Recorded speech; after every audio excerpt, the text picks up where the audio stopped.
At the wedding, my son said, "From this day on, you're a stranger to me.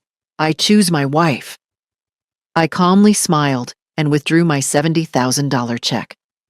The next morning, he was standing at my door. "I'm glad you're here with me. Please like this video and listen to my story till the end and let me know which city you're listening from. That way, I can see how far my story has traveled." I had raised Ethan alone since he was 6 years old. His father left us with nothing but a mortgaged house and a pile of unpaid bills. For 18 years, I worked double shifts at the hospital, picked up weekend gigs as a medical consultant, and skipped vacations so my son could have piano lessons, summer camps, and eventually a debt-free college education. By the time he graduated with his engineering degree, I had finally paid off the house and built a modest retirement fund. I was 64, tired, but proud. My son was going to have the life I never did. When Ethan introduced me to Madison 6 months ago, I wanted to like her. I really did.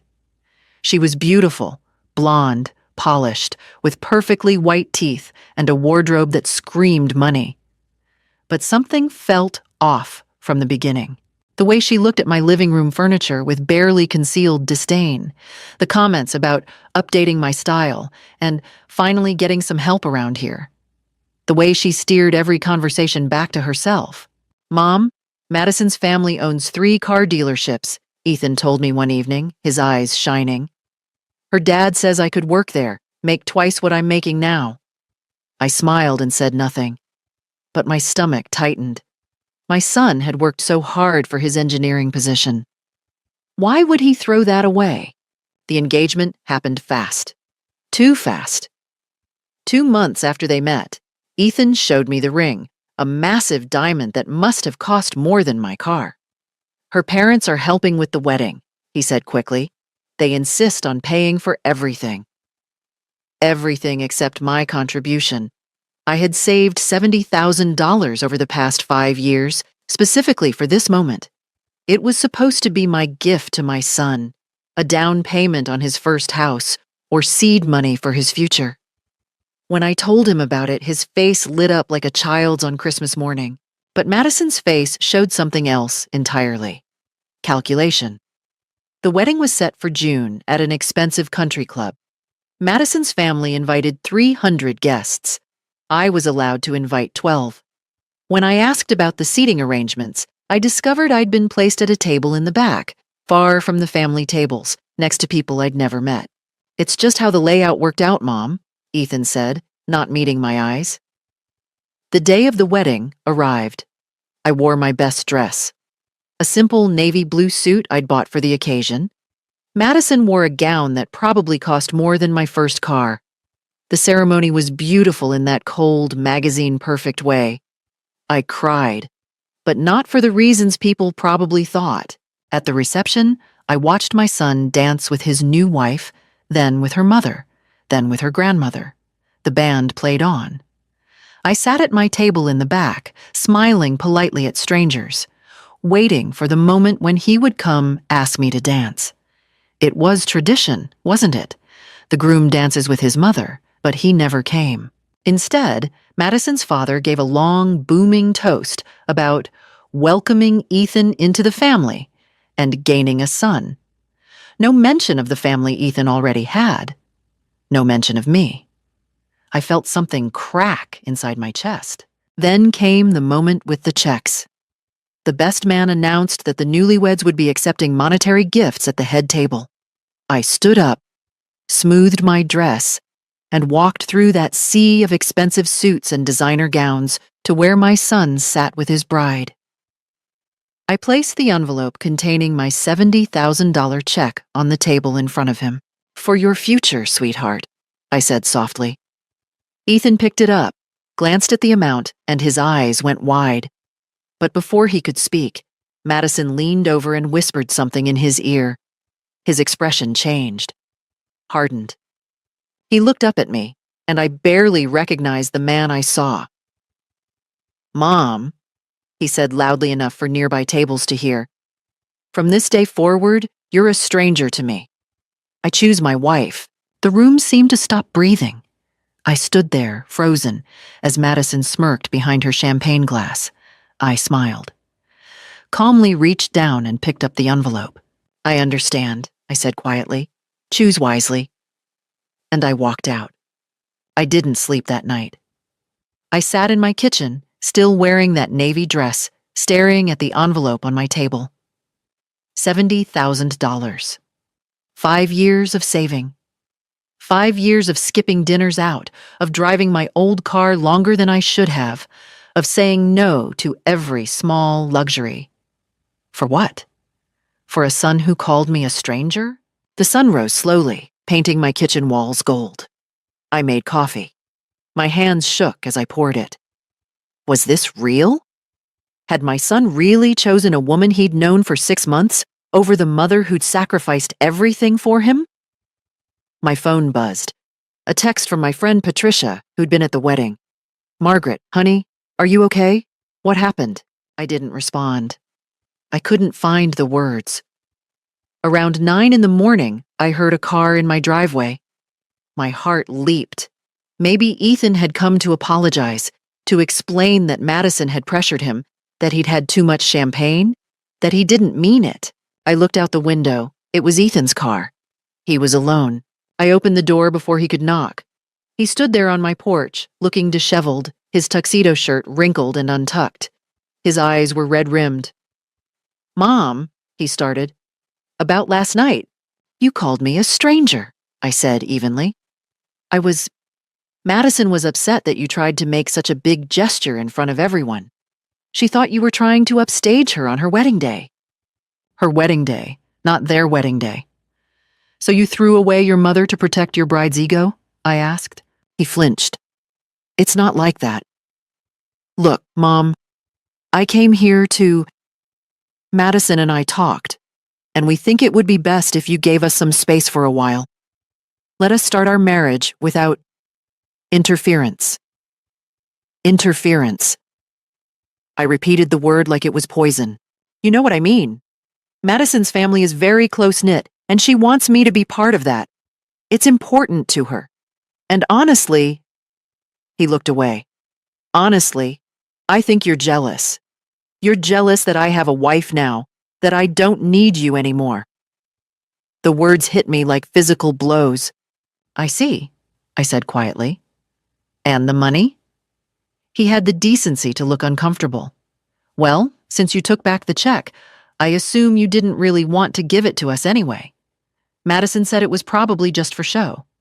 Something cold settled into my bones. This wasn't my son speaking. This was Madison's puppet. Get off my property, I said. Mom, you chose to make me a stranger, so be it. But strangers don't stand on my porch telling me I'm jealous of the life I built for them. Get off my property. He left. I watched his car disappear down the street, and then I sat down and let myself cry. Not the gentle tears of a sad mother, but the raw, ugly sobs of someone whose entire world had just collapsed. But grief, I discovered, has a shelf life. After an hour, maybe 2, I ran out of tears. And when the crying stopped, something else filled the space. Clarity. I went to my computer and opened my banking app. That $70,000 was still there. Still mine. I had been ready to hand over my entire safety net to a son who didn't appreciate it, who didn't appreciate me. What else didn't I know about this situation? I called Patricia. Tell me everything you noticed at the wedding, I said. Patricia, bless her, didn't ask questions. Madison's family treated you like hired help, honey. Her mother told someone I was standing next to that she was relieved Ethan's mother wasn't going to be a problem. And Madison... Margaret, I saw her going through your purse when you went to the bathroom during the reception. My blood went cold. She what? I thought about saying something, but I figured she was maybe just looking for tissues or something. But now... Margaret, what are you going to do? What was I going to do? I thought about Ethan's words. Madison's family is very close-knit. I thought about how quickly he'd gotten that job offer at the dealership. How Madison had steered him away from his engineering career. How she'd isolated him from me. I opened my laptop and started searching. Madison Whitmore. Her family. Their dealerships. 3 hours later, I had my first revelation. The Whitmore dealerships weren't doing well. 2 were facing lawsuits over fraudulent financing practices. The family had money, yes, but it was old money running out fast. Ethan, with his engineering degree and my $70,000, wasn't a son-in-law. He was a solution to their financial problems. I picked up my phone and made the first call. To my lawyer. Robert, it's Margaret Chen. I need to revise my will. Robert Martinez had been my lawyer for 15 years, ever since I bought my house. He was thorough, discreet, and didn't ask unnecessary questions. Margaret, he said, when I sat down in his office Monday morning. Are you sure about this? I looked at the document he'd prepared.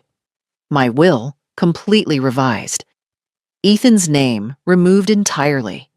My estate, the house, my retirement funds, my life insurance, everything, would now go to a scholarship fund for children of single mothers pursuing medical careers. I'm sure, I said, and signed it. And this is legally binding, Robert warned.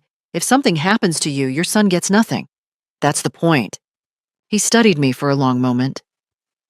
Did something happen? I told him about the wedding, about Ethan's words, about the suspicious timing of everything. Robert leaned back in his chair. You think the wife is influencing him? I think the wife sees dollar signs. I need to know what I'm dealing with, Robert. Can you do some digging? Quietly? He shouldn't have agreed. Attorney-client privilege didn't really cover detective work. But Robert had known me a long time. He'd seen me work myself to exhaustion to give my son a better life. Give me a week, he said. That week was torture.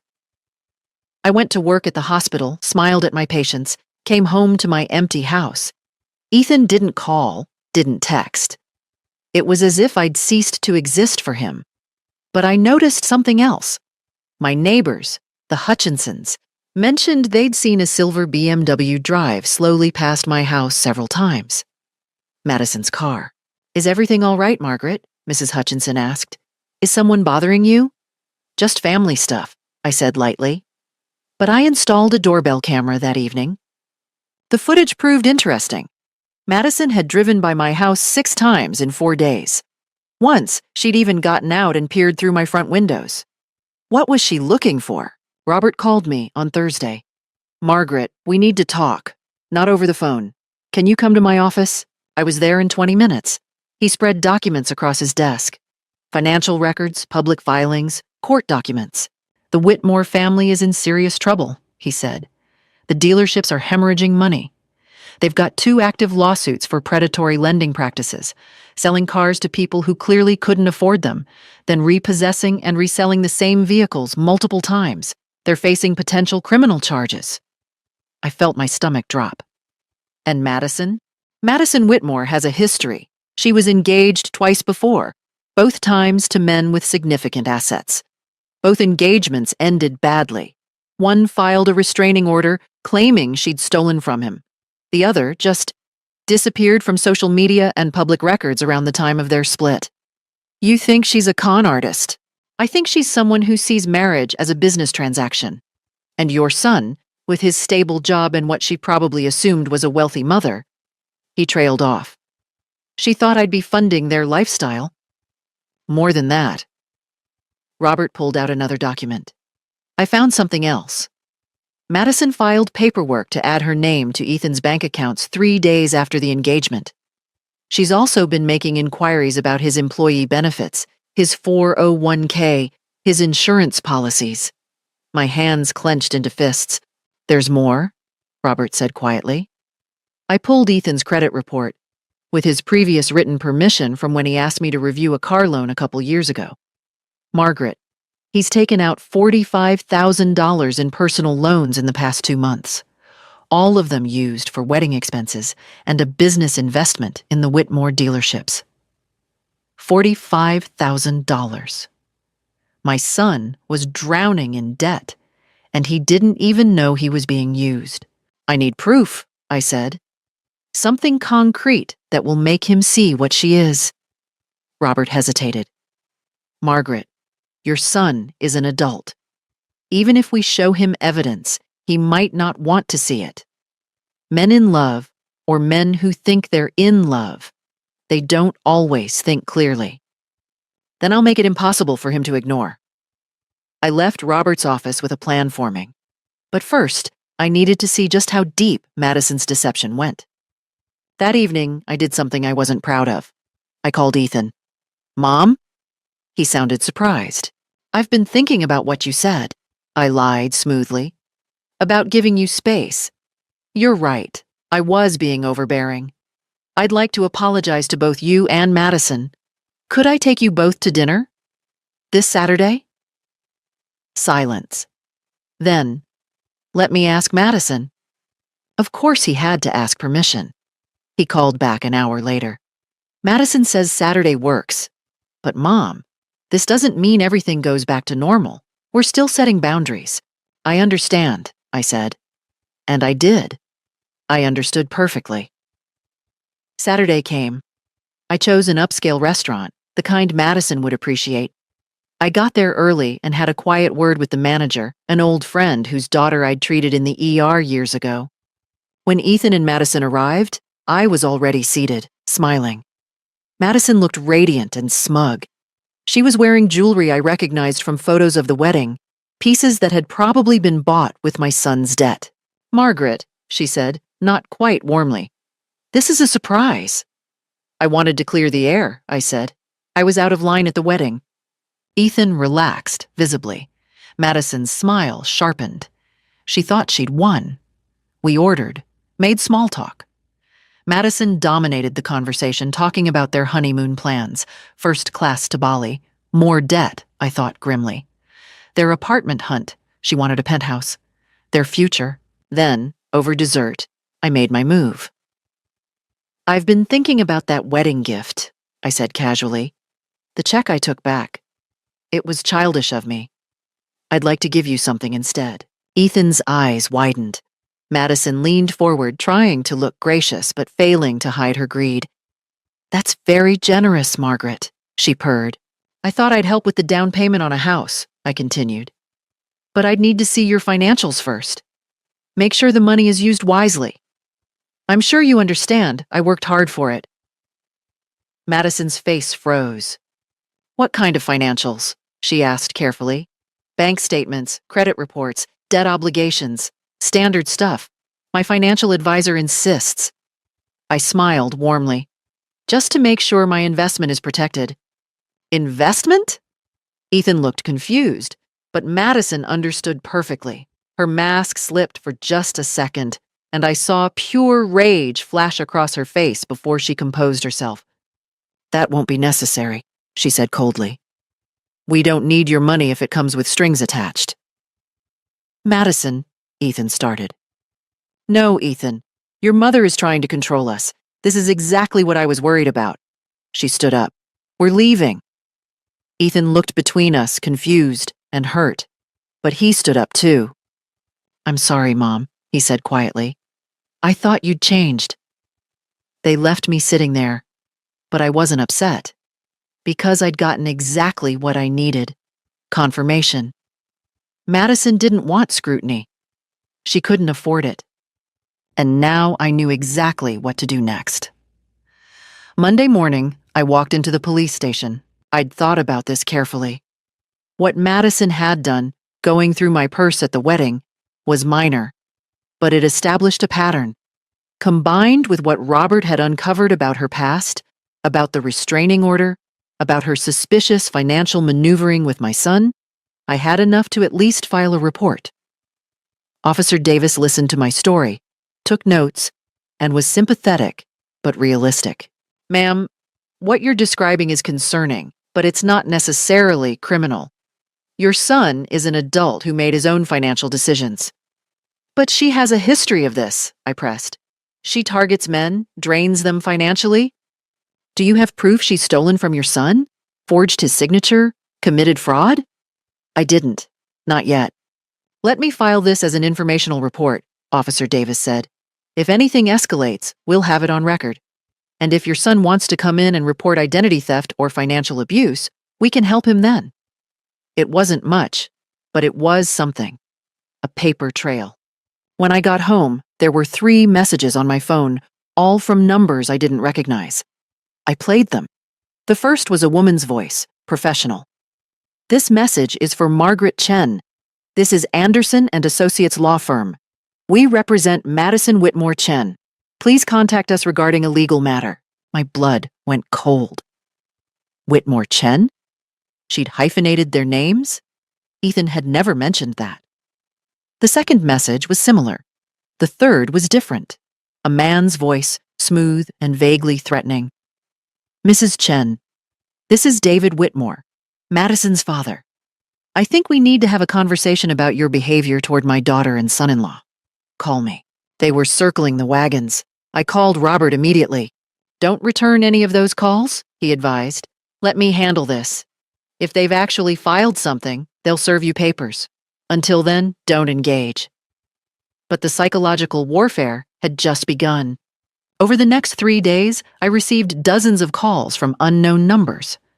Some were silent when I answered. Some were hang-ups.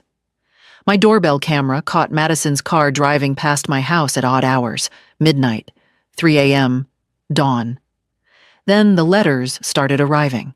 The first was from the law firm, officially requesting, "I cease and desist all contact with Mr. and Mrs. Chen and refrain from spreading defamatory statements about Mrs. Madison Whitmore Chen." Defamatory statements?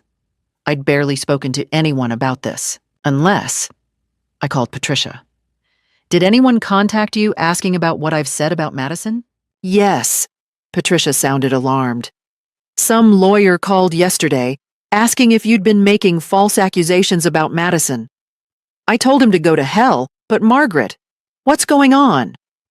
They were building a case, trying to paint me as a jealous, unstable mother harassing her innocent daughter-in-law. The second letter came from Ethan.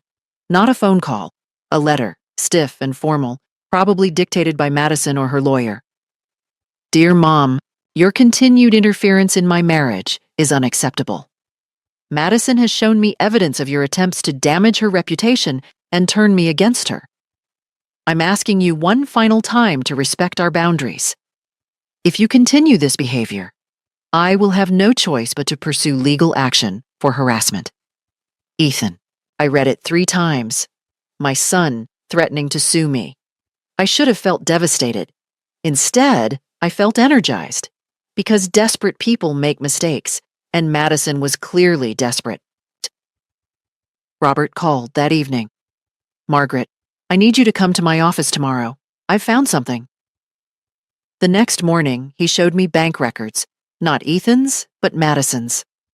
Her previous account, from before the marriage, obtained through some legal channel I didn't ask about. "Look at this pattern," he said, pointing to a series of deposits and withdrawals. 6 months before she met Ethan, Madison received a $30,000 deposit from an A. Morrison. That's Andrew Morrison, her previous fiancé, the one who filed the restraining order. "She extorted him," I breathed. "Probably threatened to make false accusations unless he paid." Look, after she got the money, she withdrew it all in cash within a week. Then, 2 months later, she met Ethan. She was hunting for the next mark. Robert nodded grimly. "And there's more. I contacted Morrison through a colleague. He's willing to talk to you, off the record. He wants to warn your son." This was it. Real evidence. A witness. But before I could meet with Morrison, everything exploded. That afternoon, while I was at work, the Whitmores showed up at my house. All of them, Madison, Ethan, and David Whitmore. My doorbell camera caught everything. They pounded on my door. When I didn't answer, because I wasn't home, David Whitmore shouted loud enough for my neighbors to hear, "We know what you're trying to do, Margaret. You're trying to destroy your son's marriage because you're a bitter, controlling woman. This ends now." Madison added her own performance. "How can you be so cruel? I love Ethan. All I've ever wanted is to make him happy." But it was Ethan's words that cut deepest when I watched the footage later. "You're going to die alone, Mom, and you'll deserve it." My neighbor, Mrs. Hutchinson, had actually gone outside to see what the commotion was about. The camera caught her asking them to leave, threatening to call the police. They did leave, but not before David Whitmore left an envelope wedged in my door. When I got home and opened it, I found a formal letter accusing me of harassment, stalking, and defamation, with a demand that I sign a document agreeing to never contact Ethan again and to pay $25,000 in damages for emotional distress. It was absurd, legally baseless, but it was also terrifying because it meant they were willing to lie, to manipulate, to twist everything. I called Robert with shaking hands. "They're trying to intimidate you into backing down," he said. "Don't sign anything. In fact, this might work in our favor. This shows their desperation. I'm documenting everything." That night, I couldn't sleep. I kept replaying Ethan's words. "You're going to die alone." Was I doing the right thing? Or was I just a bitter mother who couldn't let go? But then I remembered the debt. The stolen money from Morrison. The pattern of manipulation. I wasn't fighting for custody of my son. I was fighting to save him from a predator. The next morning, I took a sick day from work. I drove to a park across town and sat on a bench, staring at the lake, trying to find my center again. My phone rang. Patricia. "Don't argue with me," she said immediately. "You're coming to my house for the weekend. You're going to eat real food, sleep in a guest room, and not think about any of this for 48 hours. I'm not taking no for an answer." I started crying, not from sadness, but from gratitude. "Okay," I whispered. I spent that weekend at Patricia's house, letting her feed me soup and listening to her talk about her grandchildren and her garden and everything normal and uncomplicated. She didn't press me to talk about Ethan. She just gave me space to breathe. By Sunday evening, I felt almost human again, and I was ready for the next phase. On Monday, I returned to work with a clear head and a settled determination. The hospital, my patients, the familiar routines, all of it reminded me who I was. Not a victim, not a bitter mother. A woman who'd survived abandonment, poverty, and single parenthood. A woman who'd built a life through sheer will. Madison and her family had underestimated me. That afternoon, I received a text from an unknown number. "This is Madison. Can we talk? Just you and me? No lawyers, no drama. Please." I stared at the message for a long moment. Every instinct screamed trap. But I was curious. I texted back, "When and where?" "Coffee shop on Main Street, tomorrow at 2. I agreed. Robert was horrified when I told him. "Margaret, don't go alone. This could be a setup. She could record you, twist your words." "I'll record it too," I said calmly. "My phone will be in my pocket, recording everything, and I'll meet her in public. If she wants to play games, let her." The next day, I arrived at the coffee shop 15 minutes early. I ordered tea, found a table with a clear view of the entrance, and started my phone's voice recorder. Madison arrived exactly on time, looking immaculate in designer athleisure. She ordered some complicated latte and sat across from me, arranging her face into an expression of earnest sincerity. "Margaret, thank you for meeting me," she began. "I know things have been difficult." "That's one word for it," I said evenly. She sighed, a practiced sound of regret. "I think we got off on the wrong foot. I never meant to come between you and Ethan. He loves you so much, and I know how important you are to him." Empty words. I waited. "The thing is," she continued, leaning forward, "Ethan is stressed. The wedding was expensive, and we're trying to build our life together, and he's feeling pressure from all sides. He doesn't want to choose between his wife and his mother." "He already made that choice," I pointed out. "At the wedding, in front of 300 people." Her mask slipped slightly. "He was overwhelmed. I was upset, yes, but I never wanted him to cut you off completely. That was his decision." Lies. All lies. "What do you want, Madison?" She sat back, recalculating. I want peace.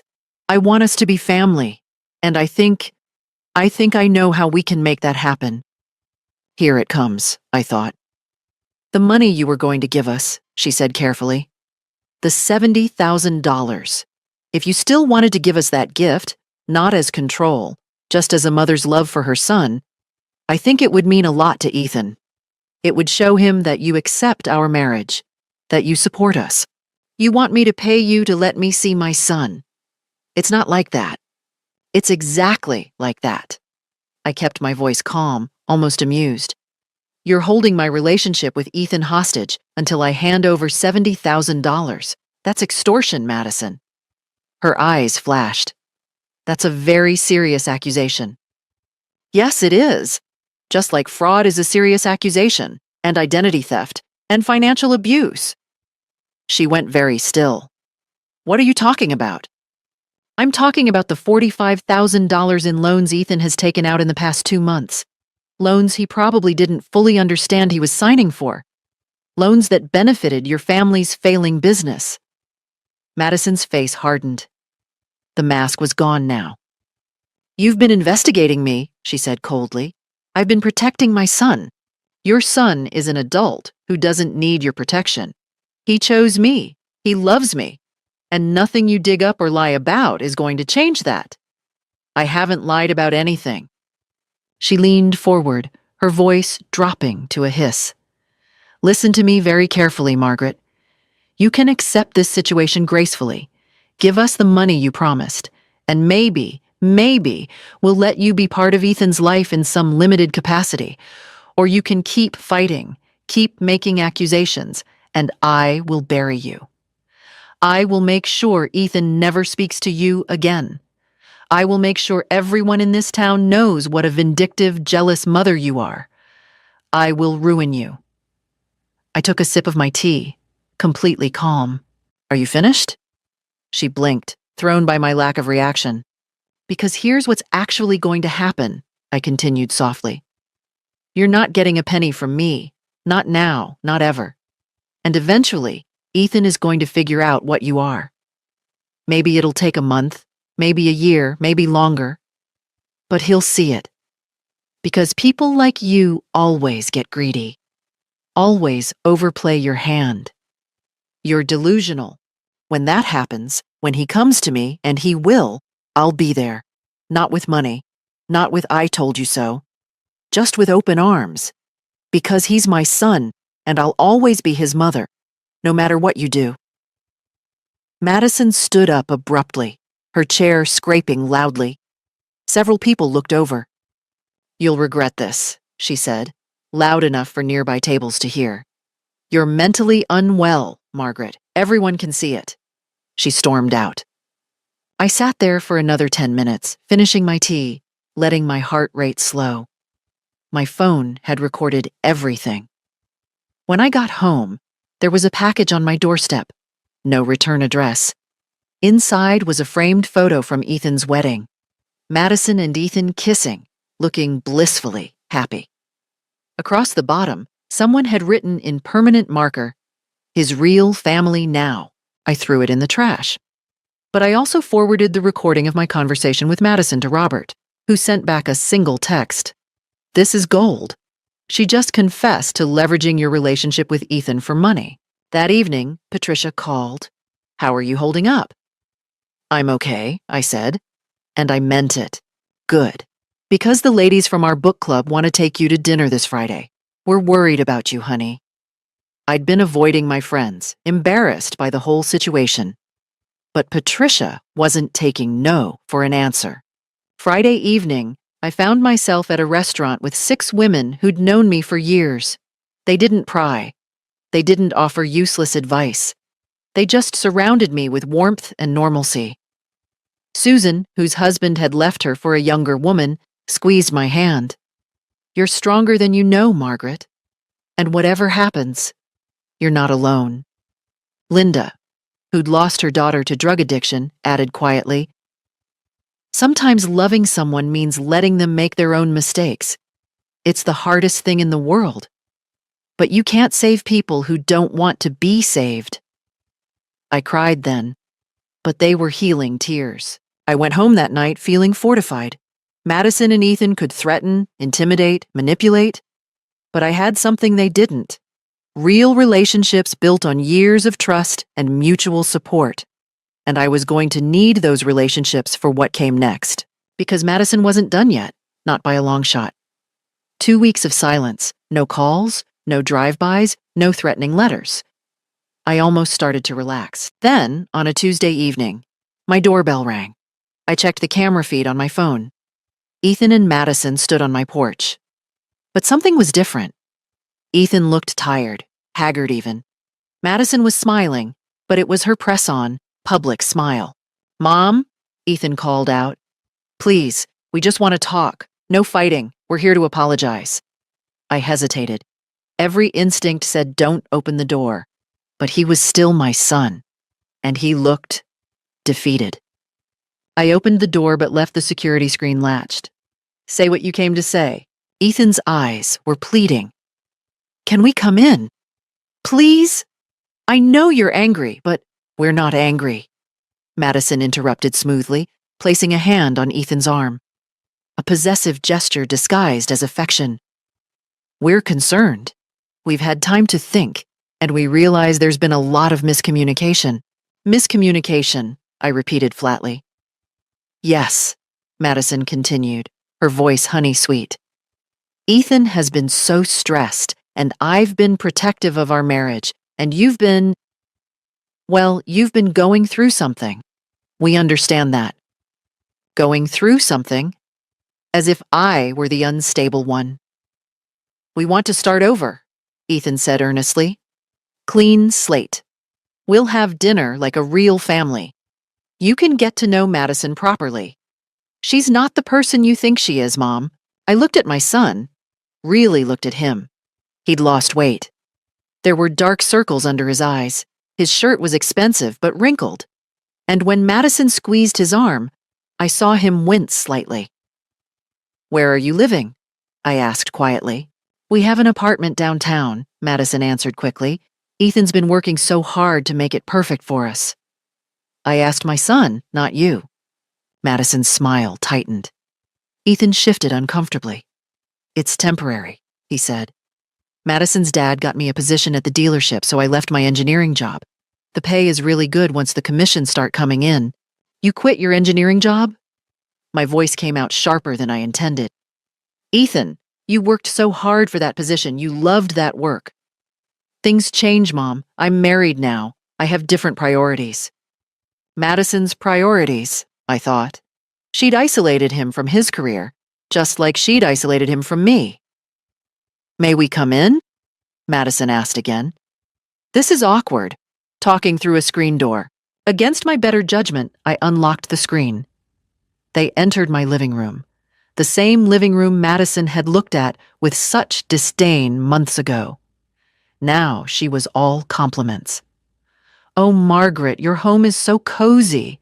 Isn't it cozy, Ethan? We should spend more time here." She was playing a role. Badly. We sat, them on my couch, me in my armchair. Madison immediately started her performance. "I know I haven't been easy to get along with," she said, her voice trembling with fake emotion. "The truth is, I was scared. Scared that you wouldn't accept me. Scared that I'd lose Ethan to his past. I got defensive and said things I shouldn't have. I'm so sorry. If I hadn't known what I knew, I might have believed her. She was good." "And the wedding?" I asked. "When Ethan called me a stranger?" Ethan flinched. "Mom, I was drunk and stupid. Madison was upset because she thought you were trying to control the day with that huge check, and I reacted badly. I've regretted it every day since." "Have you?" I asked softly. "Because you sent me a letter threatening to sue me for harassment." "That was my fault," Madison jumped in. "My father is very protective, and he was worried about some of the things he'd heard." "The things you told him," I interjected. "The things I misunderstood," she corrected smoothly. "I was emotional and scared, and I exaggerated. I know that now, don't I, Ethan?" She looked at him expectantly. He nodded obediently. I felt sick watching it. This was textbook manipulation. She was rewriting history, making herself the victim, and Ethan was going along with it because he was trapped. "So you're here to apologize," I said. "Is that all?" Madison and Ethan exchanged a glance. Here comes the real reason, I thought. "Actually," Ethan said, "we're in a bit of a bind financially. The apartment is more expensive than we thought, and my commissions haven't started yet, and—" "We're not asking for charity," Madison cut in quickly, seeing my expression. "We're asking for a loan. We'll pay you back with interest, every penny. We just need help with first month, last month, and security deposit. About $15,000? The audacity. "You want me to lend you $15,000, I said slowly. "After everything that's happened. It's an investment in our future," Madison said earnestly. "In your son's future. And it would show Ethan that you really do forgive us, that you support our marriage." There it was again. My relationship with Ethan held hostage for money. "No," I said simply. Ethan's face fell. "Mom? No, Ethan. I'm not giving you money. Not as a gift, not as a loan, not as an investment." Madison's mask cracked. "After everything we've done to mend this relationship." "You've done nothing but lie," I said, my voice steel. "You quit your engineering job," I looked at Ethan. "How much debt are you in?" "That's none of your—" Madison started. "Ethan, how much?" My son looked away, ashamed. "About 60,000. But it's temporary, the commissions." "There are no commissions," I said quietly. "Her family's business is failing. The dealerships are being sued for fraud. You didn't get a job, Ethan. You got recruited into a sinking ship." "That's a lie." Madison jumped to her feet. "You've been spreading these vicious lies because you can't stand that Ethan chose me." "I have documentation," I said calmly. "Public court records, financial filings. Would you like me to show them to your husband?" "Don't you dare." But Ethan was already looking at Madison with confusion dawning in his eyes. "The dealerships are being sued? Madison, you said your dad's business was doing great." "It is. Your mother is making things up. I can pull up the court records right now," I said, reaching for my phone. Madison moved fast. She grabbed Ethan's arm and pulled him toward the door. "We're leaving. Ethan, she's trying to manipulate you, can't you see that?" "Mom?" Ethan looked torn, confused, almost childlike. "I love you," I said, looking straight at him. "And my door is always open. But I won't fund your wife's scams." "Scams!" Madison shrieked. "How dare you? Come on, Ethan, now." She practically dragged him out of my house. On my porch, she turned back, her beautiful face twisted with rage. "You're going to regret this, you bitter old bitch," she hissed, low enough that Ethan, already walking to the car, couldn't hear. "I will destroy you. I will take everything you have, and Ethan will help me do it." Then she was gone, the door slamming behind her. I sat in my living room, shaking. Not from fear, although there was some of that, but from something else. Because for just a moment, when I mentioned the lawsuits, I'd seen doubt in Ethan's eyes.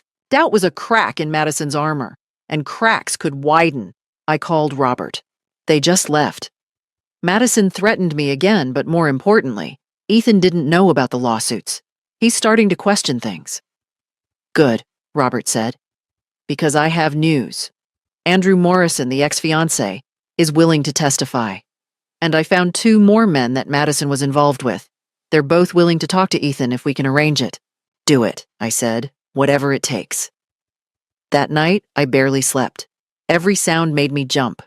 I kept expecting Madison to come back, to do something desperate. But as dawn broke, I felt something unexpected. Hope. Madison was losing control, and desperate people make fatal mistakes. The meeting happened at Robert's office on a Saturday morning. Neutral ground. Andrew Morrison arrived first, a quiet, well-dressed man in his 40s with sad eyes. Then came Marcus Trent, another of Madison's ex-boyfriends. Finally, Ethan. I'd called him the night before. "Please come," Just hear what these people have to say. If you still think I'm lying after that, I'll never contact you again." He'd agreed. Now, he sat across from me in Robert's conference room, arms crossed defensively. "Mom, who are these people?" "Ethan, I need you to listen with an open mind," Robert began. "Mr. Chen, these men have information about your wife that they believe you need to hear." For the next hour, Andrew told his story.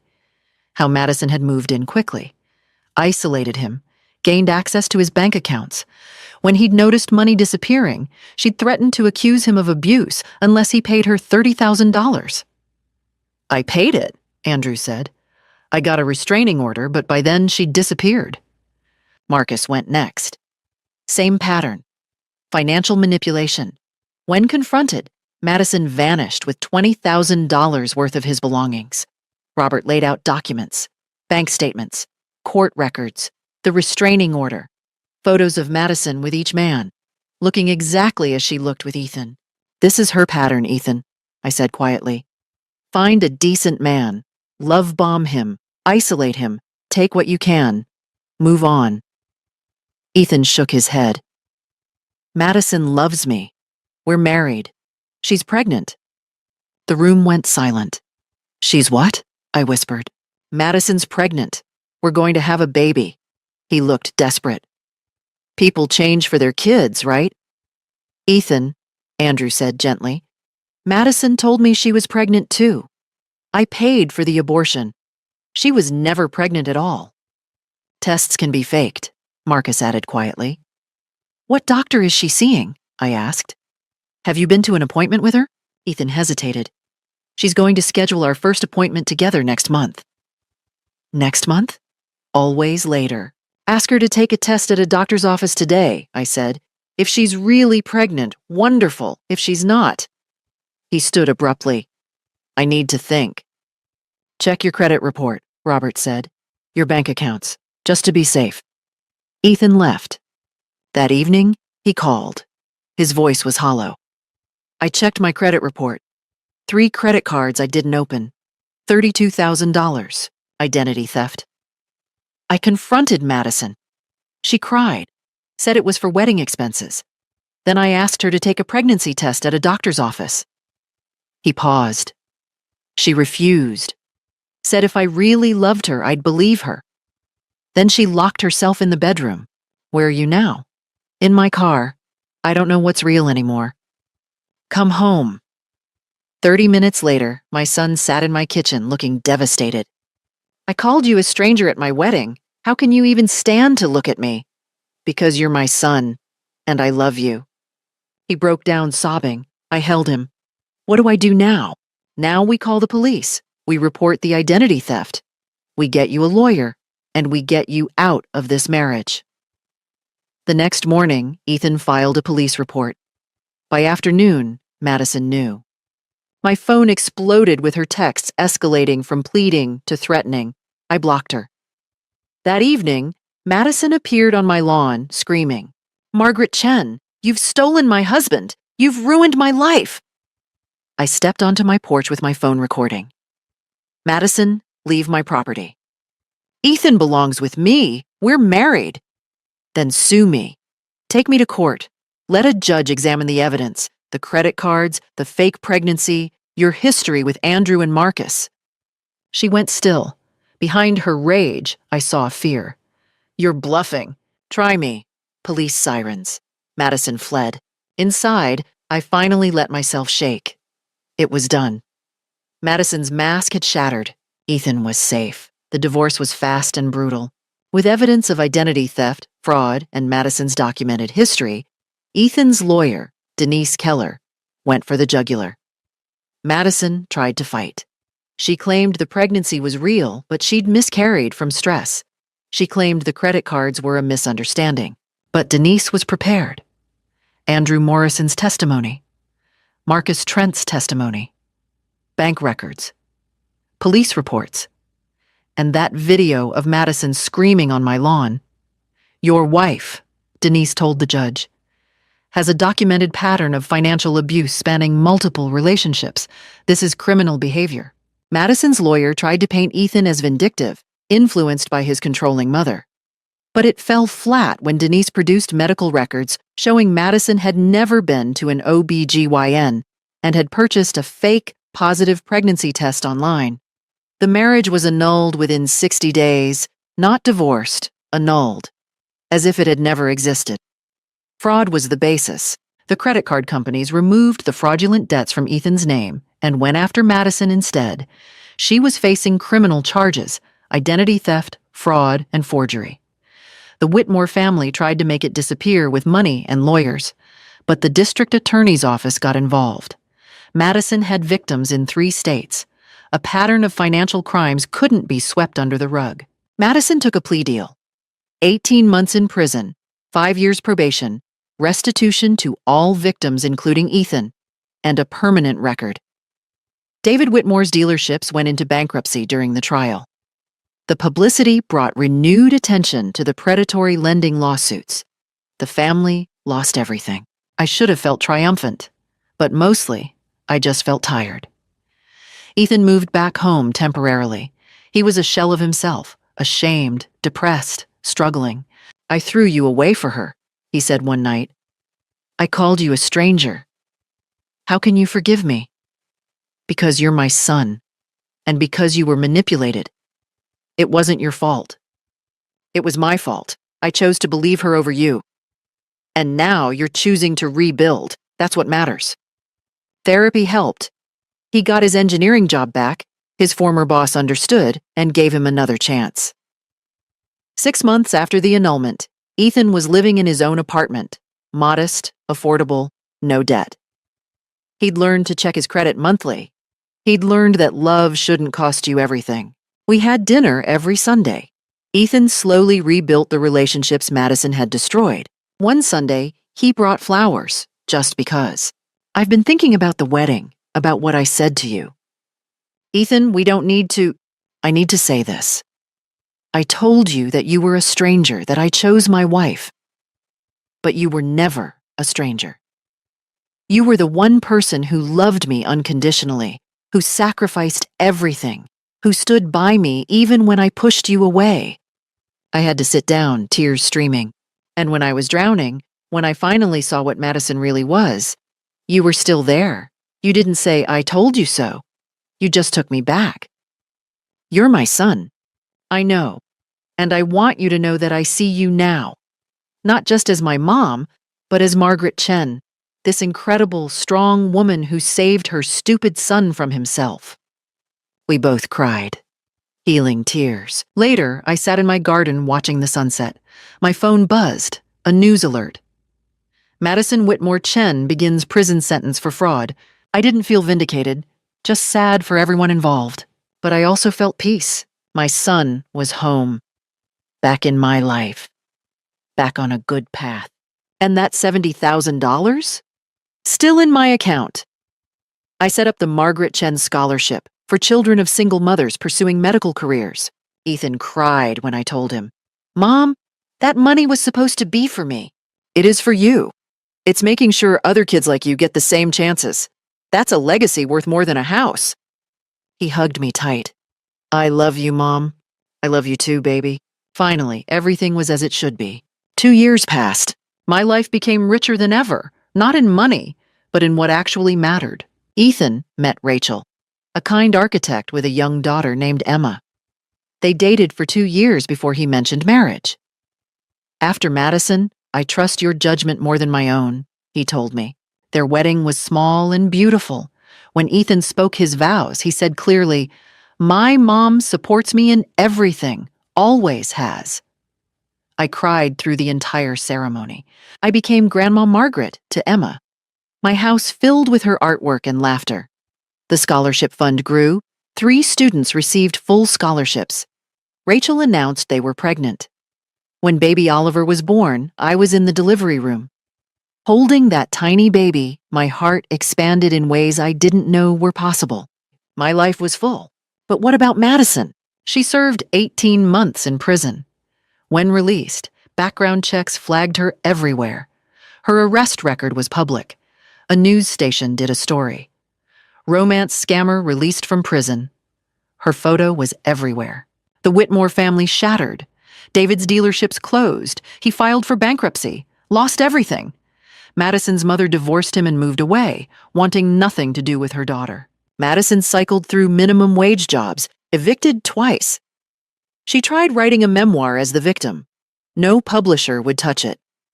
She started a blog blaming everyone.